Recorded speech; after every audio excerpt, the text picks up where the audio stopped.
চট্টগ্রামের মিরসরাইয়ে তুচ্ছ ঘটনাকে কেন্দ্র করে ছাত্রদলের দুই পক্ষের সংঘর্ষে একজন মাদ্রাসা ছাত্রের মৃত্যু হয়। এই ঘটনার সাথে জড়িত কাউকে এখন পর্যন্ত আটক করতে পারেনি পুলিশ। পরিবারের দাবি, নিহত তাহমিদ কোনো রাজনীতির সাথে জড়িত ছিল না।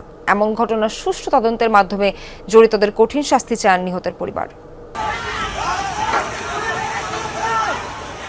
চট্টগ্রাম মিরসরাইয়ের জোরারগঞ্জে এভাবেই সংঘর্ষে জড়ায় ছাত্রদলের দুপক্ষ। এতে ছুরিকাঘাতে প্রাণ হারান তাহমিদ খান নামে এক মাদ্রাসা ছাত্র। বুধবার রাতে চট্টগ্রাম মেডিকেলে চিকিৎসাধীন অবস্থায় তার মৃত্যু হয়।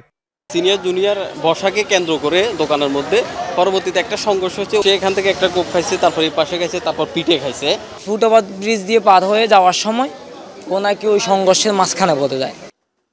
স্থানীয়রা জানায়, বুধবার বিকেলে বারৈয়ারহাট পৌর বাজারে তুচ্ছ ঘটনাকে নিয়ে বাকবিতণ্ডা জড়ায় হিঙ্গুলি ইউনিয়ন স্বেচ্ছাসেবক দল নেতা জোবায়ের ও বারৈয়ারহাট পৌর বিএনপির সাবেক যুগ্ম আহ্বায়ক নজরুল ইসলাম লিটন।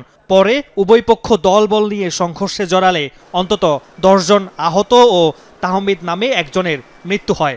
বৈষম্য বিরোধী ছাত্র আন্দোলন করছিল, তখন ও ফেনীতে গুলি খাইছে।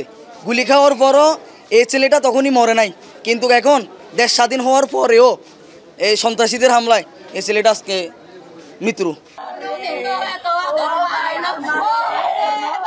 পরিবারের একমাত্র ছেলেকে হারিয়ে কান্নায় ভেঙে পড়েন নিহতের স্বজনরা। তাদের দাবি, তাহমিদ কোনো রাজনীতির সাথে জড়িত নন। আমি দূরে দূরে গেছি, এখানে হাসপাতালে, জেনারেল হাসপাতালে, ওখান থেকে চিন্তিত করি মোস্তাননগর হাসপাতাল নিয়ে আসছে। মোস্তাননগর থেকে এটা একটু বেশি ক্ষতির দিকে দেখা যায়, ডেঞ্জারাস, তাহলে অ্যাম্বুলেন্স করে আমরা এখানে নিয়ে আসছি। এই ঘটনায় এখনো কোনো মামলা হয়নি বলে জানিয়েছে পুলিশ। আটক হয়নি সংঘর্ষে জড়ানো কেউই। একটা দোকানে বসছিল কোনো একটা সালিশ করতে, তো জুনিয়র একজনের পাওয়ারে বসেছিল, তারা বসে পা নেওয়া পাওয়ারে বসার জন্য এটা নিয়ে কথাকারের এক পর্যায়ে তিনজনের মধ্যে একটা ইয়ে গেছে। নিহত তাহমিদ মিরসরাইয়ের কদমতলা ইসলামিয়া দাখিল মাদ্রাসার 9ম শ্রেণীর ছাত্র।